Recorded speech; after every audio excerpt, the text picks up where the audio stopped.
Andy Burnham has said he wants to focus his premiership on the cost of living and devolution, but he can't ignore foreign policy, and tough choices could be coming very, very soon.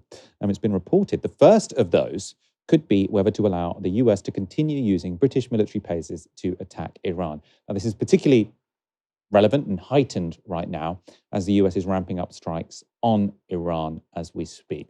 And here's the really thorny part. So Burnham is taking over just days after the Americans started doing something British officials were reported to have been worried about for quite a while, attacking what appears to be civilian infrastructure. So bridges, roads, a train station, food silos, and water facilities have been hit in recent days. And that's all according to Iranian state media. A reminder, of course, that under international law, it is considered a war crime to attack civilian infrastructure.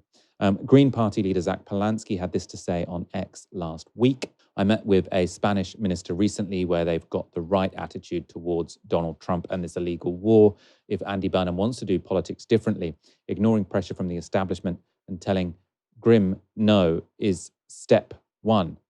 Grim no. Telling him no, maybe. Telling Donald Trump no. No UK bases for Trump's illegal war. So you can see Burnham already facing pressure from his left flank. Of course, partly underlying all of this is the question of how Prime Minister Andy Burnham is going to deal with Donald Trump in general. Burnham has already spoken to Trump in his first foreign call as PM, and according to Politico, he invited the US president to Manchester. This was after Trump called Burnham, the mayor of a town. So Burnham, I think, has invited him to Manchester to show that it's a bit bigger than a town. Politico also said, citing an official, that Trump was likely to accept. So maybe the people of Manchester, you can look forward to that. This would show how much has changed since 2017, when Burnham told the Manchester Evening News he would refuse to meet Trump as a matter of principle if he were to come to his city as part of a planned state visit. He said Trump had been sharing extremist material online. Back then, like many other British politicians, Burnham didn't have much good to say about Trump. In 2021, on the day of the January 6th attack on the US Capitol, he tweeted this: "Any UK politician who gave Trump the time of day should be ashamed right now." Of course, the odd thing about Trump, given how prickly he can be, is he never seems that bothered by what some people may have said about him before they entered office, even when it's put to him directly. Take a look at this clip to see the extent of what it's possible to get away with. I think Donald Trump is clearly out of his mind. If you think that's a sensible way to proceed, you can't ban people going to the United States in that way, or indeed to any country. And what he's doing is playing the game of the terrorists and those who seek to divide us. That is exactly the kind of reaction they hope to produce. And I have to say, when Donald Trump says that there are parts of London that are no-go areas, I think he's betraying a quite stupefying ignorance that makes him frankly unfit to hold the office of President of the United States. I would invite him to come and see the whole of London and take him round the city, except that I wouldn't want to expose Londoners to any unnecessary risk of meeting Donald Trump. That was Boris Johnson speaking in 2015 when he was mayor of London. And of course, when he became prime minister in 2019, it was reported in the US media that he was Trump's favorite foreign leader, and that the US president considered Boris Johnson a mini-me. Trump initially seemed unsure about Burnham, though. Reports that the new PM could back more North Sea drilling pleased him so much. He posted this on his Truth Social platform. The people of Aberdeen in Scotland are dancing in the streets because the new Prime Minister, Andy Burnham, has stated that he will be opening up all the way the invaluable North Sea oil, and lots of blah, blah, blah, blah, blah. Also, word is the UK is going to move the old and horrible-looking windmills, which loom over and destroy the city of Aberdeen. That will be a big day for the country and will be very much appreciated by everybody. Such great potential in the UK, but it all starts with opening North Sea oil. We love you, Scotland. So I think the windmills he always hates. I think maybe they're near his golf course. I'm not sure.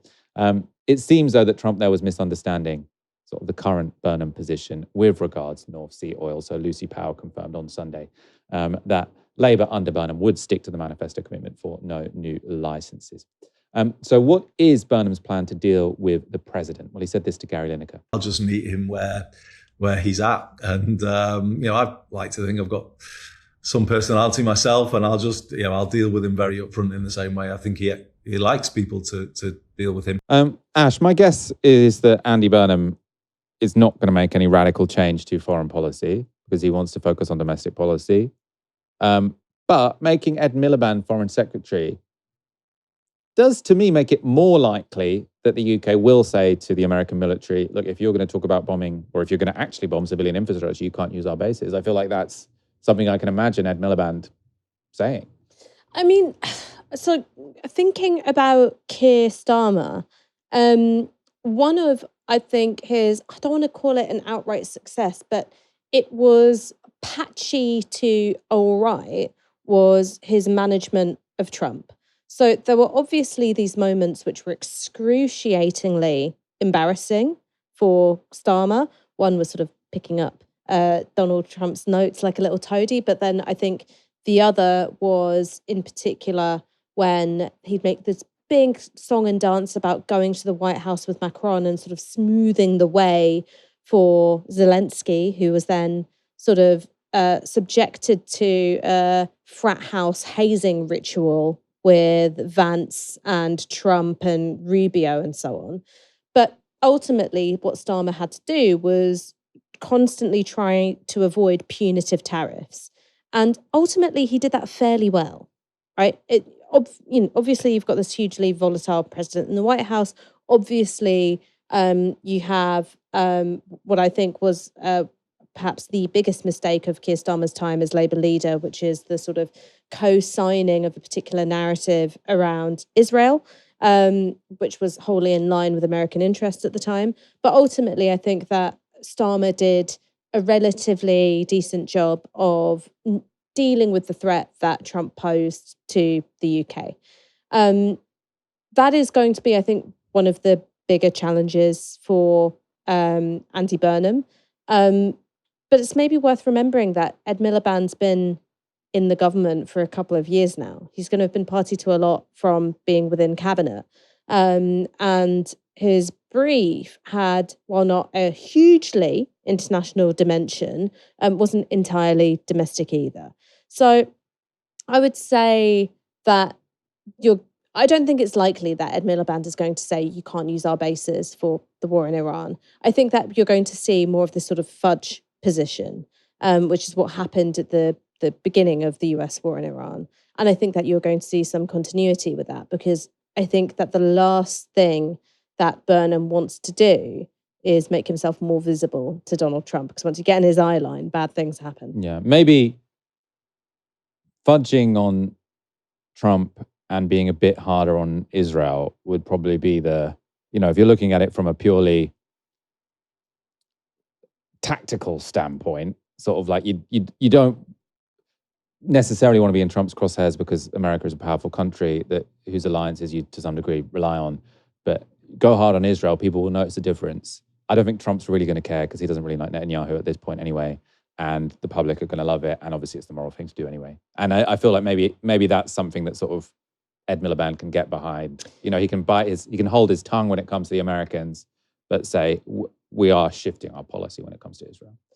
When it comes to shifting policy, when it comes to Israel, that's the thing where I go, all right, what are you going to do? Because the words are really easy, right? The words are really easy. He created a bit of rhetorical difference, rhetorical space between himself and Starmer when we said at the beginning we got it wrong, because that's the biggest open goal that there is, right? You've got those videos of Emily Thornberry and Keir Starmer co-signing cutting off food and water and medicine to the Gaza Strip. You can do that. But how are you going to make decisions differently is the real question. It's not what were the wrong decisions, because we can all condemn things that have happened in the past. Like we can all distance ourselves from things that have already happened. But what are you going to do differently? How much is the fear of being perceived as anti-Semitic going to discipline your foreign policy decision-making? What practically does the recognition of Palestinian statehood, which we've done, what is that going to mean in terms of how you treat Israel and your sorts of diplomatic ties with the state of Palestine, which we now recognise? When it comes to IDF soldiers being able to travel freely between Israel, where they may have participated or been witness to war crimes in the Gaza Strip, and the UK, are you going to do anything different about that? What about the seeming influence that the Israeli embassy may have had when it came to the government's stance on Palestine action and the sort of, criminal justice decision-making around the Elbit Systems protest. What are you going to do differently? So the rhetoric is the easy stuff. And I do think that will appeal to some people. I think that there are many people out there who feel so spooked by reform. They're kind of looking for a little bit of permission to vote Labour, and I think a shift in rhetoric will do it.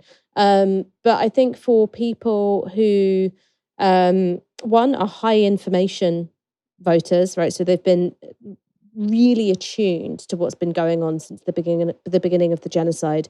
Words aren't going to be enough. Now, the caveat that I would sort of place on that is that I think a lot depends on whether or not there is a visible, vibrant, and populous Palestine movement. So I think those huge marches, which involved hundreds of thousands of people, were really significant. And it's not because they necessarily impact policy right away, but it's a way of saying, here are all these people, it really, really matters to them. Palestine hasn't stopped mattering to people, but the nature of opposition to Israel has become less and less visible. So I think that matters. Let's wrap up there. It's been a very interesting show. Great to have a show of breaking news. We'll be back tomorrow when there will be, I suppose, the whole cabinet announced and maybe some more concrete announcements from Andy Burnham. Ash, well done for always being right. Yeah, it's good. It's a good quality to have as a political commentator. I wouldn't know, of course. You know what my mum often says to me when I'm like whinging to her about something? She'll go, well, Ash, do you want to be right or do you want to be married? And I always say to her, I want to be right. But you are, you're both. No, but what I mean is like when I'm complaining about some kind of disagreement between me and my husband, she goes, do you want to be right or do you want to be married? And I'm like, I want to be right. Yeah, I think you can manage both. You've got a very understanding husband. He's a very patient man. And he knows he's always wrong. That's the great thing about him. Thank you everyone for tuning in. Come back tomorrow for another live stream from 6 p.m. For now, you've been watching Novara Media. Good night.